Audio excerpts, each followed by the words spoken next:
Salutations à tous, chers amis, j'espère que vous allez bien. Alors, vous êtes de plus en plus nombreux à apprécier mes projections dans Bigstream, mes projections Blu-ray 3D dans Bigstream. Et comme vous pouvez le constater, ou vous le savez ou pas, j'en sais rien, je possède plus de 400 Blu-ray 3D. D'ailleurs, si vous regardez sur cette liste-là, vous allez voir que j'en ai énormément, ripés déjà, rien que pour vous. Et il y en a certains qui sont intéressés, mais comment fait-il pour ripper ces Blu-ray 3D? Eh bien, je vais vous montrer ça tout de suite, vous allez voir, ça peut être intéressant pour certains. Allez, c'est parti. Donc, comme promis, voici mon bureau. C'est joli, hein? Bref, donc vous vous doutez bien que pour, ripper un Blu-ray 3D, il vous faut déjà un Blu-ray 3D. Donc en voici un sous vos yeux ébahis. Il vous faut aussi évidemment un lecteur de Blu-ray externe, à moins que votre PC en ait déjà un interne. Je sais qu'il y en a beaucoup qui cherchent des lecteurs Blu-ray sur internet en cherchant Blu-ray, lecteur Blu-ray 3D. Sachez que ça n'existe pas, pour la bonne et simple raison que les lecteurs, bah, c'est pas le lecteur en fin de compte qui reconnaît le disque, c'est les logiciels qui sont sur votre PC. Voilà. Donc, vous cherchez un lecteur Blu-ray externe sur le net et vous le branchez sur votre PC. Une fois que tout ça est fait, hein, que vous avez un PC, alors là, je vous montre les capacités de mon PC. Sachez que un Blu-ray 3D de 2h20, DVD Fab le fait en une cinquantaine de minutes à peu près. Mais bon, voilà, on va se faire une démo. Alors, donc on lance DVD Fab 13. Alors moi j'ai su avec abonnement, donc vous faites ce que vous voulez. Vous l'achetez pas, c'est pas mon problème. On lance DVD Fab quand il veut. Voilà, voilà, voilà. Donc DVD Fab accueille. Donc vous avez plein de trucs pour vous faciliter la vie, mais on va faire simple. Je vais vous montrer comment moi je fais pour mes Blu-ray 3D. Donc accueil, on va sur la gauche, hein. J'espère que vous voyez bien ma petite souris jaune. Accueil, copier, ripper. Je clique sur ripper. Ensuite, je mets le Blu-ray 3D dans le lecteur. Je ferme le lecteur. On attend un petit peu. Il va se passer quelque chose normalement.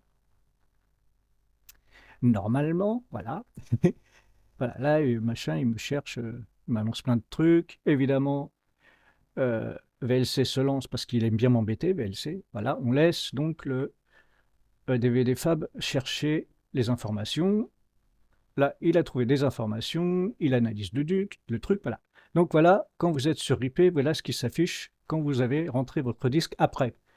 Hein, vous lancez d'abord DVD Fab et vous mettez le disque après. Bon, donc vous avez des informations et plein de cochonneries, mais on s'en moque un peu. Alors, il y a pas mal de Blu-ray 3D qui, en général, enfin pas tous, hein, certains, ont à la fois le film en 2D et en 3D dessus sur le même support. Donc en dessous le dessin. Alors si vous n'avez pas la photo, c'est pas grave, hein, c'est pas le truc important. Vous avez en dessous choisir d'autres titres. Vous cliquez dessus et là vous avez toutes les vidéos qui sont enregistrées sur votre disque, le disque machin. Attends, et 2h10 là, paf. Si vous regardez bien, vous en avez un ou deux, pardon, 2h10. Celui-ci, non. Pour la bonne et simple raison que à l'intérieur, ah si, il y en a deux, vous voyez. Donc il y en a un en 2D et un en 3D. Heureusement, mon lecteur, enfin, DVD Fab est réglé pour trouver des Blu-ray 3D, vous allez comprendre comment. Donc là, on choisit, en fin de compte, on peut changer le titre, hein, du truc. Ici, c'est chapitre, pardon, on n'y touche pas. Ici, c'est leçon. Donc vous choisissez le son que vous voulez. Hein. Alors, en général, tout est coché. Vous décochez les langues qui ne vous intéressent pas, hein. Ça fait des informations inutiles. Ici, voilà, je vais tourner voilà, un petit temps. La première ligne va servir pour le codage. Dans quel codage vous voulez faire. Alors, vous voyez, il y a marqué mobile 3D, théâtre 3D, gna gna gna gna. Moi, je fais toujours choisissez un autre produit. Ça m'ouvre cette fenêtre-là et je laisse sur vidéo, donc le premier. Il y a général, ça va vous afficher toutes les trucs possibles et inimaginables. Donc, moi, je fais filtrer 3D 10 bits. J'ai tenté le 12 et d'autres formats, ça bloque sur mon PC. Donc, moi, j'évite. Donc, j'ai choisi filtrer 3D 10 bits, MVK 10 bits. Voilà. J'ai cliqué là-dessus, pouf, voilà, ça ferme la fenêtre. En dessous, vous avez là le temps du film. Et ici, vous avez comment personnaliser le truc. Vous allez voir, c'est intéressant. On va ouvrir, personnaliser, et ça donne aucune info. C'est pas grave. On continue à descendre. Ici, vous avez une ligne. Donc, vous vous souvenez, on a le titre qu'on peut changer, le temps du film, les chapitres, le son. Ça, c'est les sous-titres, il me semble. Ouais, les sous-titres. Et ici, vous avez soit pour le lire, si vous avez envie de le lire, et vous avez une petite clé à molette qui s'appelle paramètres avancés. On va cliquer dessus, et vous avez cette fenêtre-là qui s'ouvre. Donc, vous avez vu que j'ai choisi profil 3D MVK en 10 bits. Hein, c'est marqué ici. J'espère que vous le voyez grâce à ma petite flèche jaune. Ici, on ne touche pas les fréquences, on ne touche pas à diviser, on touche pratiquement à rien de ce côté-là. Par contre, sur la ligne jaune, on laisse, s'il y a marqué H264, vous laissez en H264. Ici, c'est la résolution. Oula, la résolution de l'image. Alors, il faut savoir que comment ça s'appelle? Les gars qui font les Blu-ray, qui encodent le film pour le mettre sur le Blu-ray, ils choisissent, pardon, excusez-moi, ils choisissent pas l'ensemble de la HD pour gagner de la place sur le disque. Vous voyez, par exemple, celui-ci, il fait 920 pixels sur 800. Il n'y a pas plus haut, parce que le fichier d'origine n'est pas réellement en HD. En dessous, il y a le mode d'encodage. Alors là, je vous conseille de cliquer dessus et de mettre en haute qualité de passe. Très important. Pourquoi? Parce que si vous laissez en impasse ou CRF, vous allez forcément avoir énormément de pixelisation dans les mouvements quand il y a de l'action à l'image et ça craint. Donc vous mettez absolument en haute qualité de passe, c'est très très important. Là vous touchez à rien, par contre ici vous avez bit pixel, là vous le foutez à fond. Hein. Encore une fois, ça sert à compresser le minimum le fichier. Maintenant, avec la molette de votre souris, parce que là on a l'impression qu'il n'y a rien en dessous, et ben vous descendez la molette de la souris et vous descendez. Vous touchez à rien nulle part.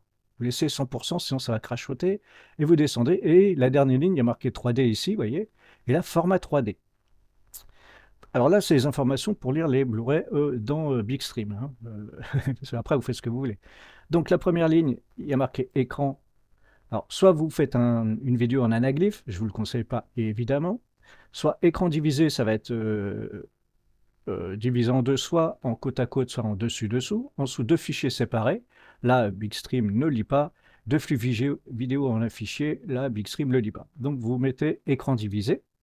En dessous, il y a marqué comment vous voulez encoder, comment vous voulez que ça s'affiche dans la vidéo.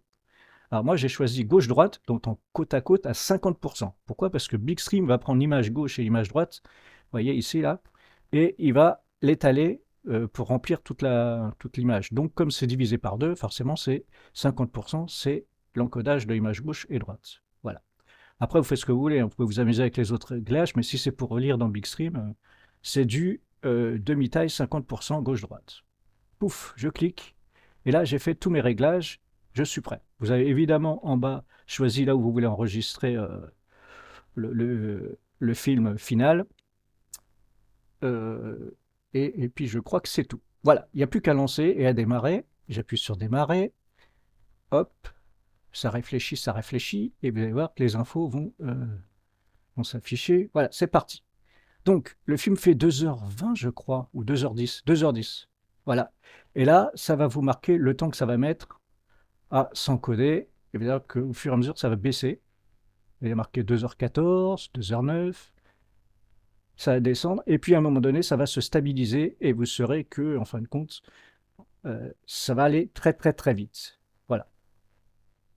Donc ça, c'était ce que je fais, moi, pour encoder mes Blu-ray 3D. Et comme vous pouvez le constater, ici, là, j'en suis à 414 Blu-ray 3D d'encoder de ma collection. Voilà, voilà. J'espère que ça vous a été utile et je vous dis à bientôt pour de nouvelles aventures. Ciao!